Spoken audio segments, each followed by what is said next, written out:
remember. Somebody jabbed me with some stuff while I was in class. Hello and welcome back to Asia Now. My name is Alex. I hope you had a wonderful weekend. In this video, I'll tell you about a wanted American arrested, 2 people caught trying to leave the Philippines, new direct flights from Cebu to one of my favorite cities, upgrade to Clark Airport, Cebu officials want to ban adult sites, and more, beginning with the USD to peso exchange rate. Actually, we're back to over 58 pesos per the dollar. It dropped below 58 over the weekend, so looking good once again. For those of us who are earning dollars and spending in pesos, here's our main story.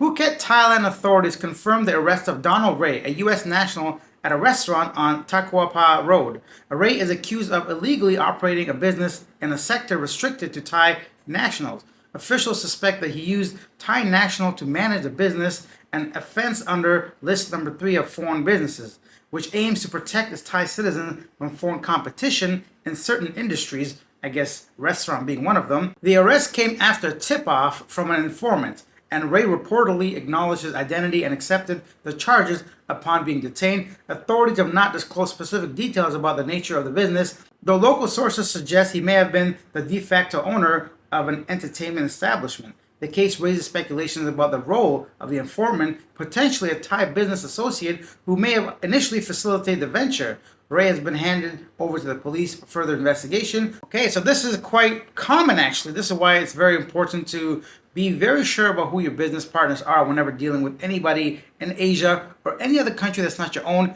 Your legal recourse may be very limited, and sometimes this kind of stuff happens. You think you're doing a good thing, going into a business venture with someone you think you can trust, and they turn around, and in this case, maybe it was actually the dude that set him up for all this. Common thing that happens out here. Personally, I just don't have the resources, the money to be risking starting a business. Unless I'm married to somebody that I trust, I don't think I personally would ever start a business in any country that's not Canada, and even Western countries, whatever, because there's so many factors and things that we don't know about, right? So much red tape and so many hands to shake and babies to kiss kind of deals. I'm not saying bribes or everything, but it's a common knowledge that in the Philippines, in Thailand, probably in the Philippines too, but in Thailand, you got to really kind of pay off the authorities so they can let you operate in certain districts, because they come and raid. Sticking in Thailand, and expats who have been caught in Phuket. Once again, authorities have arrested a Nigerian man for allegedly selling that white stuff to tourists. Reports indicate that the man had been supplying high-end clientele,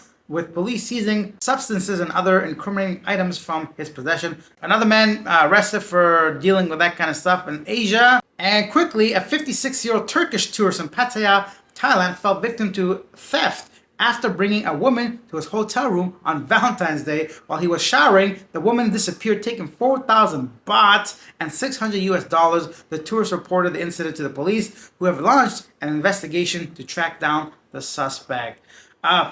Yeah, one of those very, very old stories of someone thinking they brought someone they trust to the hotel room, and while they're showering, the girl goes through your stuff, takes your stuff, and just leaves. Personally, if I'm bringing a girl over to my hotel room or condo that I don't know, yeah, I'm not going to be taking a shower alone. Looks like we're going to take a shower together, because I got to watch what you're doing at all costs. Speaking of cost, you got to think about it. If you're paying for it, most of the time these women are in for the money. So whether you're liking her, it's not really the point. You got to hide your stuff, especially your passport, any kind of jewelry.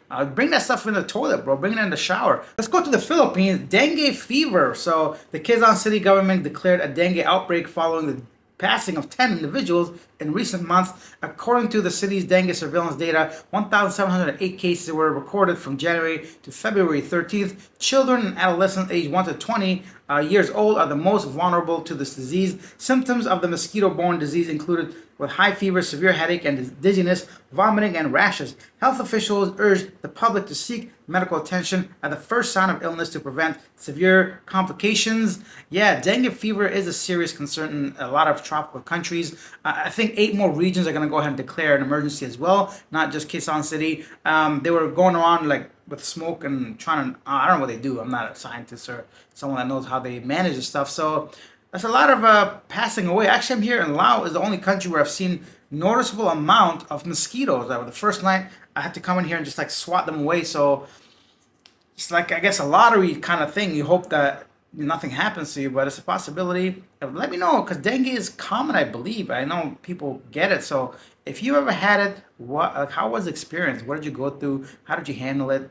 Like, how does it get cured? Is there like even like shots for that? I'm very bad when it comes to like, I don't get no vaccines unless absolutely necessary. Like, I think the last ones I got was just like in school at some point, grade 4. I don't remember. Somebody jabbed me with some stuff while I was in class.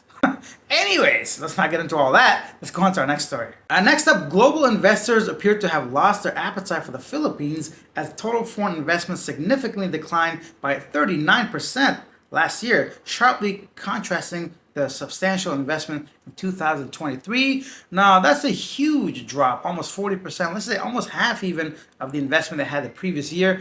I have a feeling a lot of it has to do with the Pogo stuff. Just once again guessing here, but it just makes sense, right? Because businesses might be, or legit or not, might be concerned about how the government handles that kind of stuff. But let me know your thoughts and what do you think of that? Do you think it's alarming? Do you think people that are living in the Philippines should be worried, especially people involved in like investments and all that? I'd love to know your takes on that. Do you think 40% almost, that's quite a bit, or do you think it's just like one of those years where it's up and down?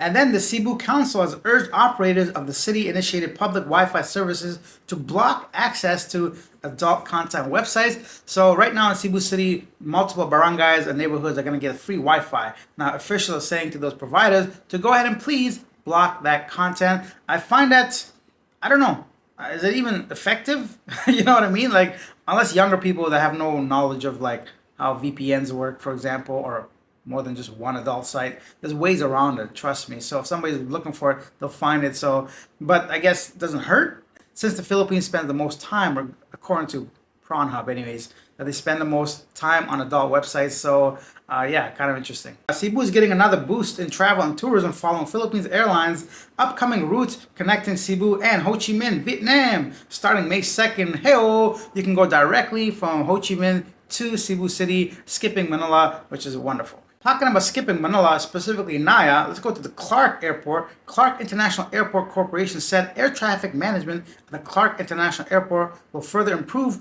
once the new air traffic control tower is completed in the second quarter of this year. Fantastic news, better and more upgrades to Clark even, which is going to go ahead and make your travel a lot easier, hopefully. And again, staying in the airport, 2 Chinese nationals charged in Malaysia court on February 14th for an obscene act after being ejected from a plane at Kuala Lumpur International Airport. I guess this is 2 people that will not be joining the Mile High Club. And our last story I think is a little significant. On February 14th, a police operation in Bangkok led to the rescue of 3 young Cambodian girls aged between 5 and 7 who were found panhandling, begging for money. The operation also resulted in the apprehension of 13 homeless women, 1 Thai, 10 Cambodians, and 2 Laotians, with 4 nationals facing additional charges for unlawful entry into Thailand. The rescued children have been taken to a children's home in Bangkok, and efforts are underway to try to locate their parents. I bring the story to you guys because Thailand itself does not have a begging culture. Thai people, it's not within them, is really like looked down upon, shunned upon to beg on the streets for money. So whenever you're traveling through Thailand, anytime if you see someone begging, it's over 90% of the time not Thai people. It's usually migrants, immigrants, people that snuck into the country, and they're not always just looking for a better life. A lot of times they're run by criminal gangs and groups and syndicates. That's what I'm trying to get at. So when you're traveling and you feel for someone that looks to be in need, just reconsider it, because like they may not always be what they seem, because there was a story just a few months ago where that girl had millions of baht in her bank account and she was homeless, right? And that's just one of them. For example, I know you want to help people. I know I do, and it's heartbreaking to see somebody on the street try to like get some money. But the thing is, if you want to help, go ahead and give some food. Don't try to give money directly, because you never really know if it's going to go ahead and help that individual at all. And it's time now for our segment, Yesterday Today, where I share the most popular comments regarding our previous video. I'd like to start off by thanking Dave and Juanita for donating $2 to the channel, and says, thanks. Well, thank you for the support. I appreciate it. Next up, Tom and Amy in the Philippines say Philippines curling champions are reminiscent of the Jamaican bobsled team in the past, a warm weather country engaging in cold weather sports. Yeah, I think that's an excellent comparison. Oh, when I was a kid, I remember that. I think there was like even a movie made from that called Cool Runnings. Let me know if you've seen that movie. It was pretty fun. At Baloo's Traveler said, this country can chew you up and spit you out in a hurry. Keep the safety net always in place. Do only as you can. It's a great feeling to help others, but must keep yourself number one. No one will help you when you're down. My number one rule, depend on no one but yourself. I completely agree, and that's an excellent point. I don't care which country you're living in, you got to take care of yourself before you can take care of somebody else. And especially as a man, no one's coming to help you. That's just the way it is. You got to like lift yourself up. So keep those things in mind. I think this was in regards to John Tiwa, the Philippine photography archivist that had a really hard time near the end of his life. He was struggling financially and with his health as well. So always have a plan B and C as well when it comes to your life in any country. And lastly, Ink Lover says John Tiwa will leave a wonderful legacy with his work. He chose to continue to stay in the Philippines as he grew older because of his love for the country. I have Philippines history friends that were close to John in Manila. They said his biggest problem was his wife. A word of warning for all of us as we get older. Oh, that's sad to hear. I had no idea. I know he was married to a Filipina. That's one more thing a lot of people say, well, you know, why didn't you go back home or whatever? He felt like the Philippines was his home. He had a huge like love and passion for the country. He was married to a Filipina, so it's really, I mean, I don't think he was like a tourist, like someone like myself. If I got into trouble, I should go back home, right? Like I think it's a bit different there. So that's it for today's video. Thank you for watching. Leave your thoughts down below. I'll see you guys tomorrow. Bye. It just seemed like he was operating